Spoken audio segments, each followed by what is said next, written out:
Hi all, I am going to recite the chapter 2 of Shri Sai Sacharitra today. Om Shri Sai Ram. In the last chapter, the author mentioned in the original Marathi book that he would state the reason that led him to undertake the work and about the persons qualified to read the same and such other points. Now, in this chapter, he narrates the same. The object of writing this work. In the first chapter, I described Sai Baba's miracle of checking and destroying the cholera epidemic by grinding wheat and throwing the flour on the outskirts of the village. I heard other miracles of Sai Baba to my great delight, and this delight burst forth into this poetic work. I also thought that the description of these miracles of Sai Baba would be interesting and instructive to his devotees and would remove their sins, and so I began to write the sacred life and teachings of Sai Baba. The life of the saint is neither logical nor dialectical. It shows us the true and great path. Incapacity and boldness in undertaking the work. Hemant Pant thought that he was not a fit person to undertake the work. He said, I do not know the life of my intimate friend, nor do I know my own mind. Then how can I write the life of a saint or describe the nature of incarnations, which even the Vedas were unable to do? One must be a saint himself before he could know other saints. Otherwise, how can I describe their glory? To write the life of a saint is most difficult. One may as well be able to measure the depth of the seven seas or enclose the sky with the cloth trappings.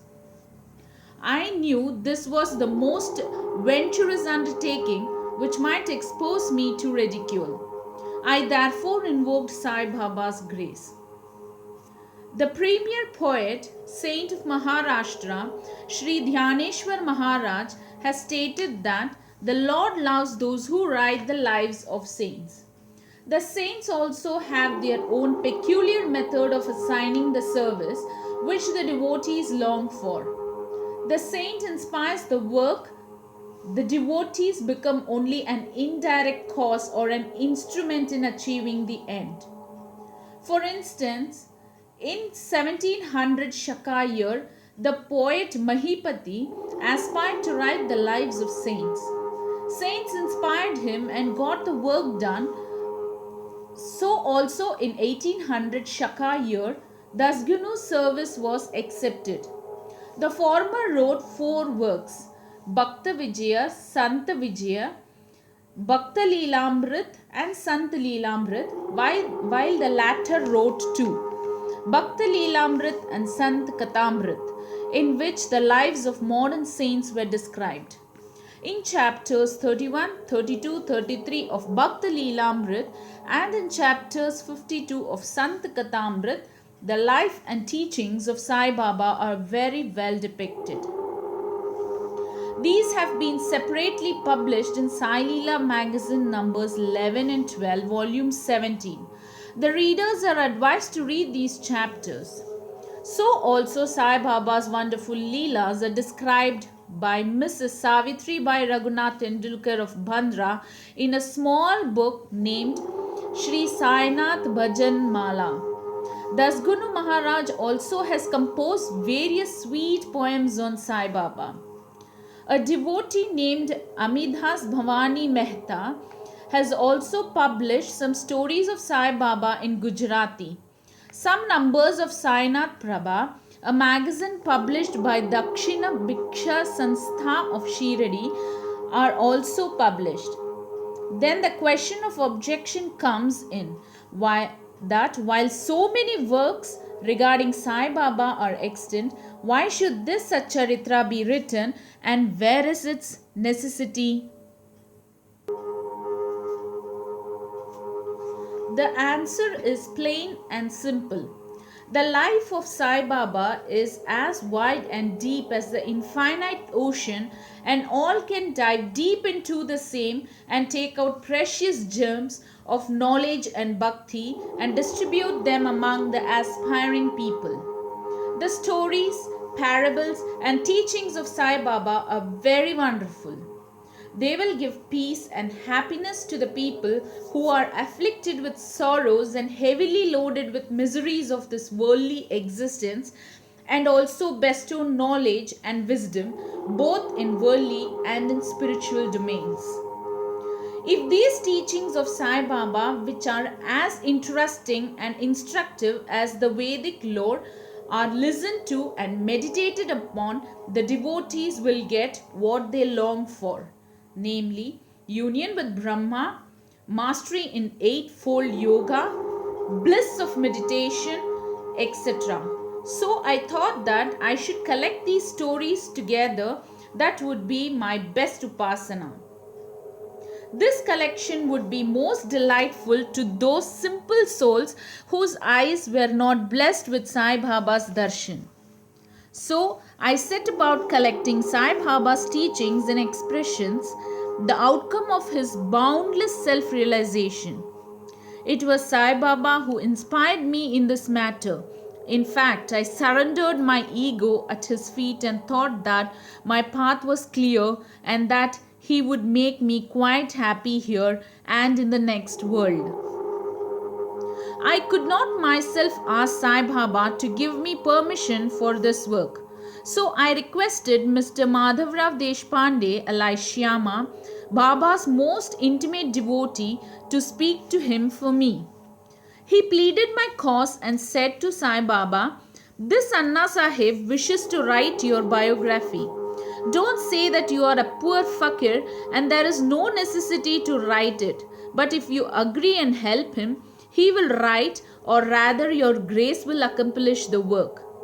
Without your consent and blessings, nothing can be done successfully." When Sai Baba heard this request, he was moved and blessed me by giving his udi, that's the sacred ash, and placing his boon bestowing hand on my head, said, "Let him make a collection of stories and experiences. Keep notes and memos. I will help him. He is only an outward instrument. I should write my autobiography myself and satisfy the wishes of my devotees. He should get rid of his ego, surrender it at my feet. He who acts like this in life, him I help the most. What of my life stories? I serve him in his house in all possible ways. When his ego is completely annihilated and there is left no trace of it, I myself shall enter into him and shall myself write my own life. Hearing my stories and teachings will create faith in devotees' heart, and they will easily get self-realization and bliss. Let there be no instance on establishing one's own view to attempt to refute others' opinions. No discussions of pros and cons of any subject. Significant and prophetic title. The word discussion put me in mind of my promise to explain the story of my getting the title of Hemad Pant, and now I began to relate the same. I was on close friendly terms with Kaka Sahib Dikshit and Nana Sahib Chandorkar. They pressed me to go to Shirdi and have Baba's darshan, and I promised them to do so. But something in the meanwhile turned up which prevented me from going to Shirdi. The son of a friend of mine at Lonavala fell ill. My friend tried all possible means, physical and spiritual, but the fever would not abate. At length he got his guru to sit by the bedside of his son, but this too was of no avail. Hearing this, I thought, what was the utility of the guru if he could not save my friend's son? If the guru cannot do anything for us, why should I go to Shirdi at all? Thinking this way, I postponed my Shirdi trip, but the inevitable must happen, and it happened in my case as follows. Mr. Nana Sahib Chandorkar, who was a divisional officer, was going on tour to Basin. From Thane he came to Dadar and was waiting for a train bound for Basin. Meanwhile, a Bandhar local turned up. He sat in it and came to Bandra, and sent me and took me to task for putting off my Shiradi trip. Nana's argument for my Shiradi trip was convincing and delightful, and so I decided to start for Shiradi the same night. I packed up my luggage and started for Shiradi. I planned to go I planned to go to Dadar and from there to catch the train for Manmad, and so I booked myself for Dadar and sat in the train. While the train was to start, a Mohammedan came hastily to my compartment and seeing all my paraphernalia asked me where I was bound to. I told him about my plan. He then suggested that I should go straight to Boribandar and not to wait at Dadar, as the Manmad mail did not stop at Dadar. If this little miracle or Leela did not happen, I would not have reached Shiradi next day as settled, and many doubts would have assailed me. But that was not to be. As fortune favored me, I reached Shiradi the next day before 9 or 10 a.m. Bhau Sahib Kaka Dikshit was waiting for me there. This was in 1910 when there was only one place, namely Satevada, for lodging pilgrim devotees. After alighting from the Tonga, I was anxious to have darshan when the great devotee Tatya Sahib Nulkar returned from the masjid and said that Sai Baba was at the corner of the Vada and that I should first get the preliminary darshan and then after bath see him at leisure. Hearing this, I ran and prostrated before Baba, and my joy knew no bounds. I found more than what Nana Chandorkar had told me. All my senses were satisfied and I forgot my thirst and hunger. The moment I touched Sai Baba's feet, I began a new life. I felt myself much obliged to those who spurred and helped me to get the darshan, and I considered them as my real relatives, and I cannot repay their debt. I only remember them and prostrate mentally before them. The peculiarity of Sai Baba's darshan, as I found it, is that by his darshan our thoughts are changed. The force of previous action is abated, and gradually non attachment or dispassion towards worldly objects grows up. It is by the merits of the action in my past births that such darshan is got, and if only you see Sai Baba, all the world assumes the form of Sai Baba. Hot discussion. On the first day of my arrival in Shiradi, there was a discussion between me and Bala Sahib Bhatte regarding the necessity of a guru. I contended, why should we lose our freedom and submit to others? When we have to do our duty, why a guru is necessary? One must try his best and save himself. What can the guru do to a man who does nothing but sleeps indolently? Thus I pleaded free will, while Mr. Bhatte took up the other side, namely destiny, and said, whatever is bound to happen must happen. Even great men have failed. Man proposes one way, but God disposes the other way. Brush aside your cleverness, pride, or egoism won't help you. This discussion, with all its pros and cons, went on for an hour or so, and as usual, no conclusion was arrived at. He had to stop the discussion ultimately as we were exhausted. The net result of this was that I lost my peace of mind and found that unless there is strong body consciousness and egoism, there would be no discussion. In other words, it is egoism which breeds discussion. Then when we went to the masjid with others, Baba asked Kaka Sahib Dikshit the following: what was going on in the Sates Vada? What was the discussion about? And staring at me, Baba further added, what did this Hemant Pant say? Hearing these words, I was much surprised. The masjid was at a considerable distance from the Satyavada. where I was staying and where the discussion was going on. How could Baba know our discussion unless he be omniscient and inner ruler of us all? I began to think why Sai Baba should call me by the name Hemad Pant. This word is a distorted from the Hemadri Pant. This Hemadri Pant was a well-known minister of the kings Madhav and Ramdev of Devgiri of the Yadav dynasty.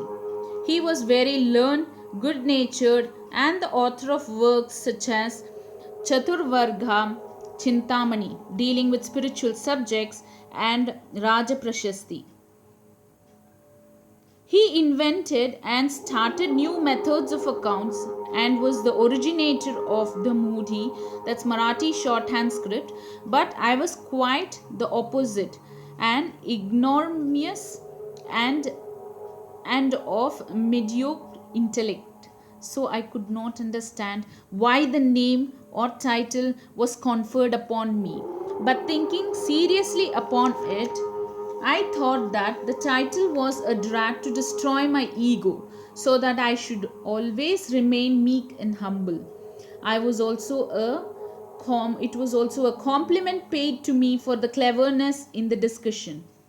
Looking into the history, we think that Baba's word calling Mr. Holkar by the name Hemad Pant was significant and prophetic, as we find that he looked after the management of Sai Sansthan very intelligently, keep all the accounts properly, and was also the author of such a good work, Sai Sacharitra, which deals with such important and spiritual subject as dhyan, bhakti, dispassion, self-surrender, and self-realization. About the necessity of a guru, Hemad Pant has left no note, no memo about what Baba said regarding this subject. But Kaka Sahib Dikshit has published his notes regarding this matter. Next day, after Hemad Pant's meeting with Sai Baba, Kaka Sahib went to Baba and asked Baba where to go. Baba said, high up. Then the man said, where is the way? Baba said, there are many ways leading there. There is one way from here, Shirdi also. The way is difficult. There are tigers and wolves in the jungles on the way. Kaka Sahib said, but Baba, what if we take a guide with us? Baba answered, then there is no difficulty. The guide will take you straight to your destination, avoiding wolves, tigers, and ditches, etc. on the way. If there be no guide, there is a danger of your being lost in the jungles or falling into the ditches. Mr. Dabholkar was present in this occasion, and he thought that this was the answer Baba gave to the question whether Guru was a necessity. And he thereupon took the hint that no discussion whether man is free or bound is of any use in spiritual matters, but on the contrary, real Paramartha is possible only as a result of the teachings of the Guru, as is illustrated in the chapter of the original work in the instances of great avatars like Ram and Krishna, who had to submit themselves to their Gurus Vasishta and Sandipani respectively for getting self-realization, and that the only virtues necessary for such progress are faith and patience. Bow to Shri Sai, peace be upon all.